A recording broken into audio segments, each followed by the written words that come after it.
어리석은 사람들은 작은 것을 소홀히 여깁니다. 잘못 뜯어진 화장지 한 칸, 또 새고 있는 물방울, 또 땅에 떨어진 동전, 이런 것들을 그냥 대수롭지 않게 생각하지요. 그러나 지혜로운 사람들은 그렇지 않습니다.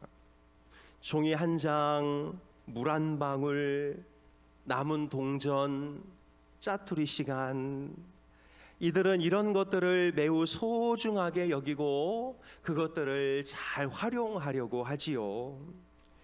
왜 그럴까요? 지혜로운 사람들은 1원은 그냥 하나 있으면 1원이지만 그것이 모아져야 1억이 된다는 사실을 알고 있기 때문이지요. 그들은 1초야말로 순식간에 흘러가지만 그것들이 모일 때 하루가 된다는 것을 잘 알고 있습니다. 그래서 부자들은 목돈은 처음부터 목돈이 되는 것이 아니라 이 푼돈들이 모아질 때 목돈이 된다는 사실을 마치 삶의 표로 붙잡고 살아가기도 합니다. 그래서 여러분, 우리 선조들의 말은 하나도 틀린 것이 없지요. 티끌 모아 태산이 되고 천리길도 한 걸음부터요. 가랑비에 옷이 젖고 사람은 큰 산에 걸려 넘어지는 것이 아니라 작은 돌뿌리에 걸려 넘어진다고 하였습니다. 그런데 여러분, 성경을 보면 우리 하나님께서도 이 작은 것에 큰 관심을 갖고 있다는 것을 발견하게 됩니다. 참새 한 마리가 땅에 떨어지는 것조차 하나님은 알고 계시고, 하나님은 우리의 머리털 하나가 빠지는 것에도 관심을 갖고 계시고, 우리가 작은 소자에게 물 한 대접 대접하는 것을 하나님은 기뻐하시고, 수많은 부자들의 헌금보다 과부가 넣는 그 두 렙돈을 하나님은 크게 보셨습니다. 그래서 여러분, 하나님처럼 작은 것을 소중하게 여기는 지혜는 다른 그 어떤 지혜보다 큰 지혜라는 것을 우리에게 가르쳐 주고 있는 것이지요. 사랑하는 여러분, 정말 작은 것을 소중하게 볼 수 있는 지혜가 우리 가운데 있기를 주님의 이름으로 축복합니다. 오늘 본문을 보면 천국에 대한 비유가 등장하는데요. 예수님은 그렇게 커다란 천국도 아주 작은 겨자씨의 비유를 하고 있습니다. 예수님께서 말씀하시기를 천국은 마치 어떤 사람이 자기 밭에 갖다 심은 작은 겨자씨 한 알과 같다고 말씀하십니다. 왜 그랬을까요? 하나님은 왜 그 큰 천국을 이 작은 겨자씨로 설명하고 있을까요? 해답은 간단한데요. 천국은 아주 작은 것에서 출발한다는 것을 말씀하고 싶으신 것이지요. 큰 것을 가지거나 큰 것을 누릴 때 거기에 천국이 임하는 것이 아니라 아주 작은 것이지만 그것을 충분히 누리고 그것을 주신 분에게 감사할 때 거기서 천국이 임한다는 것을 예수님은 가르쳐 주고 싶으셨던 것입니다.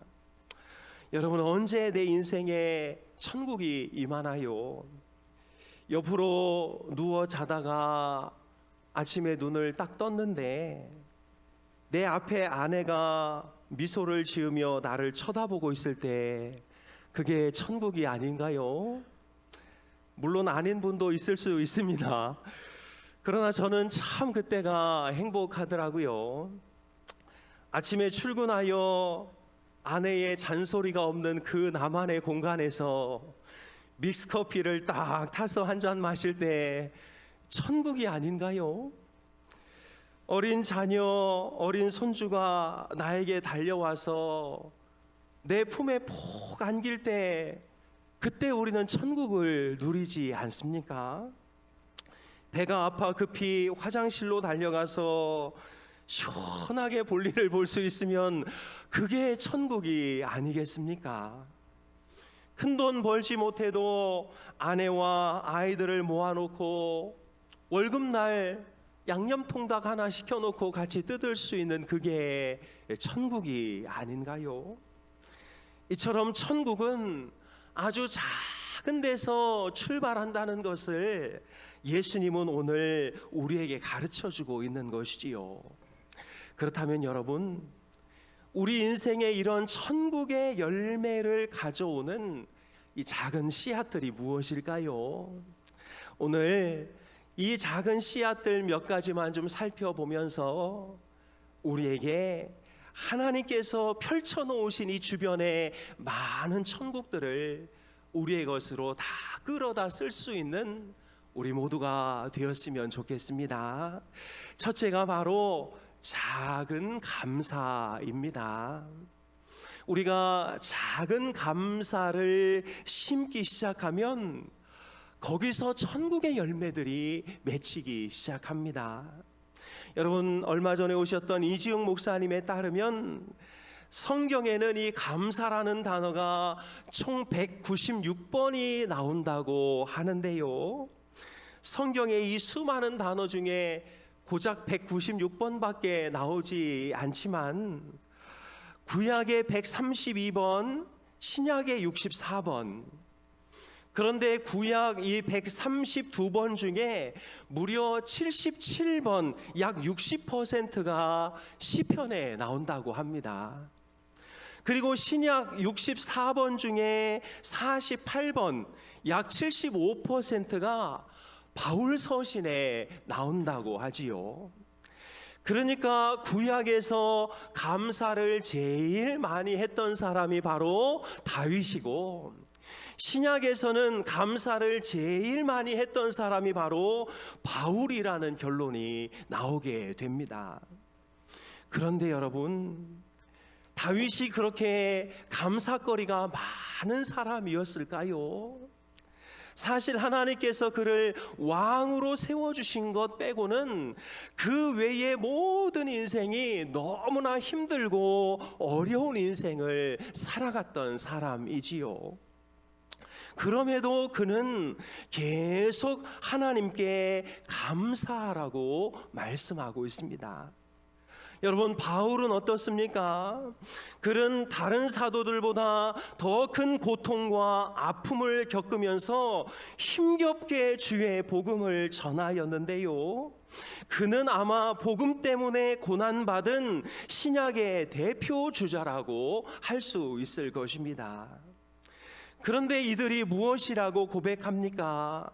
시편 23편 다윗의 고백을 보면 여호와는 나의 목자시니 내게 부족함이 없다고 고백하고 있습니다.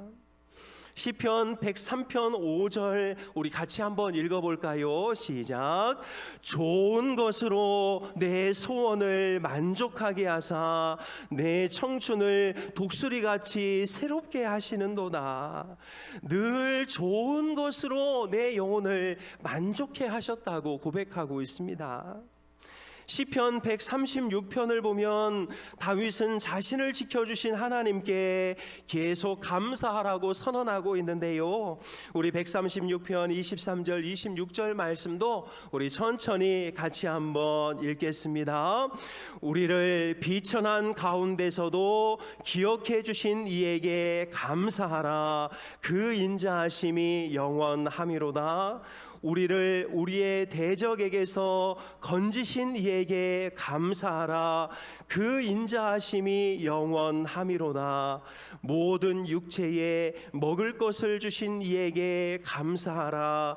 그 인자하심이 영원함이로다. 하늘의 하나님께 감사하라. 그 인자하심이 영원함이로다. 그는 모든 상황에서 먹을 것을 주시고 비천한 중에서 나를 기억해 주시고 대적에게서 나를 건져주신 그 모든 상황에서 하나님께 감사하라고 말하고 있습니다. 바울은 어떤가요?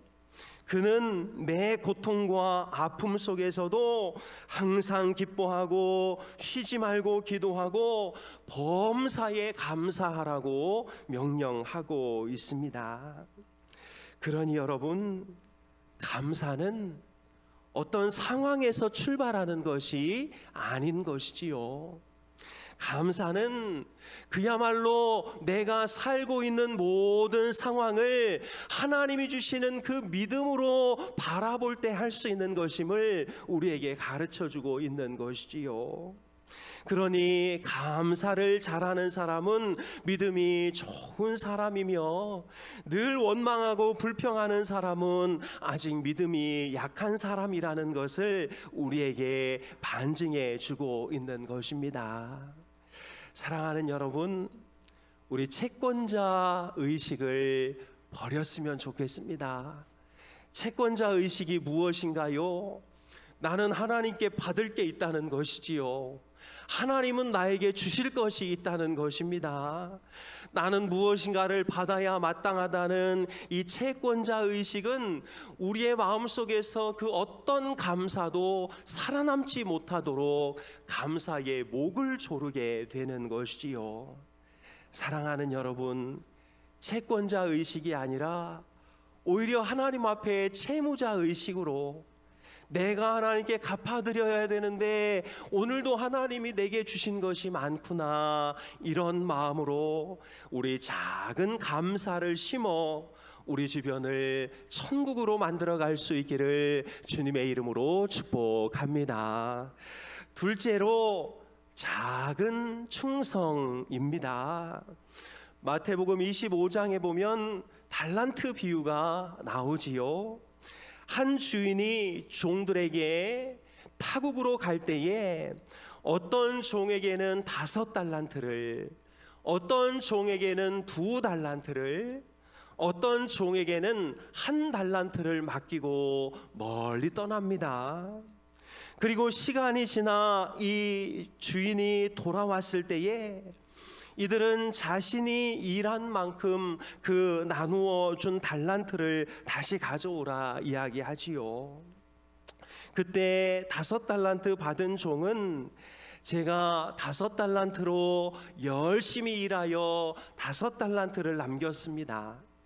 또 2달란트를 받은 종도 내가 열심히 일하여 2달란트를 남겼습니다 라고 말합니다. 그러나 1달란트 받은 종은 주인의 것을 땅에 묻어두었다가 아무것도 남기지 못하고 반환하게 되지요. 그런데 우리가 유심히 살펴볼 것은 이 주인이 5달란트 받았던 자와 2달란트 받았던 자에게 이렇게 칭찬하고 있습니다. 우리 21절 23절 말씀인데요, 우리 한 절만 같이 읽겠습니다. 우리 21절 같이 읽습니다.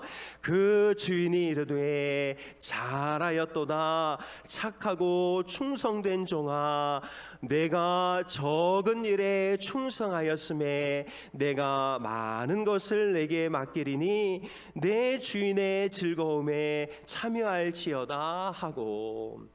여러분, 이것을 보면 5달란트 맡겼던 그 종에게나 2달란트 맡겼던 종에게나 정말 토씨 하나 다르지 않고 똑같이 칭찬하고 있는 것을 보게 됩니다. 그러니 여러분, 이 하나님의 칭찬은 우리가 얼마나 남겼느냐 못 남겼느냐가 아니라 하나님의 일을 받았을 때에 그 일에 정말 적게나마 충성하였느냐 안 하였느냐의 문제인 것이지, 많이 남겼느냐 그렇지 못하느냐가 하나님에게는 아무런 문제가 되지 않는다는 것이요. 사랑하는 여러분, 이 작은 충성, 이 작은 충성이 어떤 사람에게는 천국, 어떤 사람에게는 지옥을 나누게 되는 줄로 믿습니다. 여러분, 작은 일에 충성하시기를 축복합니다. 우리 남자분들은 직장에서 아주 사소한 것이지만 그 일에 최선을 다해서 근무하시기를 축복합니다. 우리 아내들은 집안에 있으면서 집안 정리 잘하고 설거지도 좀 깨끗하게 하고 아이들 빨래도 좀 잘하고 정말 사소해 보이는 그런 것들에 최선을 다할 때 그 집이 그야말로 천국이 되게 되는 것이지요. 하나님은 우리가 어떤 큰 일을 이루었느냐보다 작은 일에 충성하였느냐, 그것을 깊이 살핀다는 사실을 기억하시기를 바랍니다. 우리 누가복음 16장 10절 말씀 같이 한번 읽겠습니다. 지극히 작은 것에 충성된 자는 큰 것에도 충성되고 지극히 작은 것에 불의한 자는 큰 것에도 불의하니라. 우리 작은 것에 충성하여 하나님께 영광 돌릴 수 있기를 소망합니다. 내년에 봉사의 자리들이 있을 텐데요, 왜 나는 이런 데서 일하나 그러지 마시고 거기서 충성함으로 하나님께서 더 큰 일들을 맡겨주시는 우리 모두가 될 수 있기를 소망합니다. 마지막으로 천국의 열매를 맺게 하는 작은 씨앗, 셋째는 작은 돌봄입니다. 마태복음 25장에 보면 예수님께서 마지막 날 이 땅에 오실 때에 한쪽에는 양, 한쪽에는 염소로 구분하여 하나님께서 마지막 날 그들을 심판하실 것이라 이야기하고 있지요. 그리고 오른편에 있는 사람들에게는 창세로부터 너희를 위하여 예비된 저 하늘나라를 상속받으라고 말하면서 25장 35절 36절에서 이렇게 말합니다. 같이 읽습니다. 내가 줄일 때에 너희가 먹을 것을 주었고 목마를 때에 마시게 하였고 나그네 되었을 때에 영접하였고 헐벗었을 때에 옷을 입혔고 병들었을 때에 돌아보았고 옥에 갇혔을 때에 와서 보았느니라. 그러자 이 양들이 언제요 예수님? 저희가 언제 예수님을 찾아보았다고 그러십니까? 저는 예수님에게 그렇게 해드린 적이 없는데요. 그랬더니 예수님께서 이렇게 대답합니다. 40절인데요. 임금이 대답하여 이르시되 내가 진실로 너희에게 이르노니 너희가 여기 내 형제 중에 지극히 작은 자 하나에게 한 것이 곧 내게 한 것이니라 하시고, 왼편에 있는 이들에게도 동일하게 말하지요. 내가 줄일 때 네가 먹을 것 안 주었고 목마를 때 마실 것 주지 않았고 내가 추울 때 너희들 옷 주지 않았고 옥에 갇혔을 때에 돌보지 않았다. 그러자 그들이 언제요 언제? 내가 언제 예수님에게 이렇게 하지 않았습니까? 말하자 이렇게 대답하십니다. 45절 46절 시작.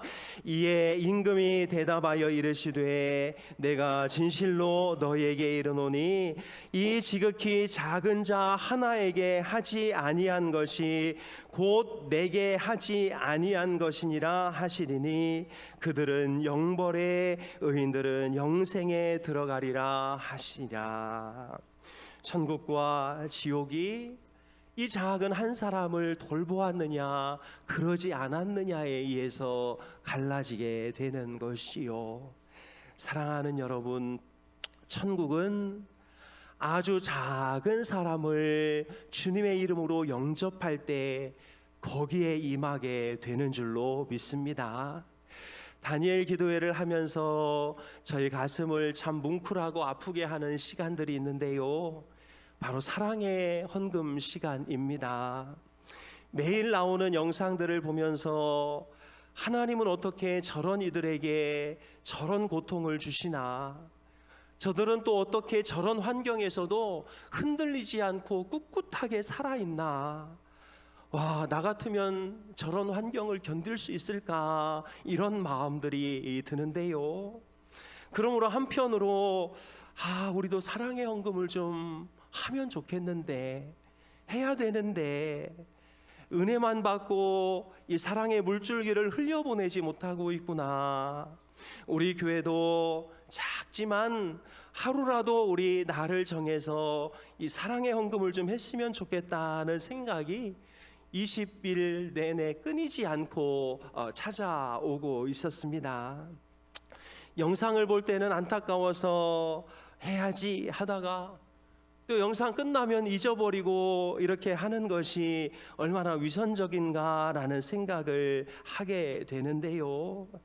그래서 여러분, 우리 20일째 되는 날, 이건 진짜 강요 아닙니다.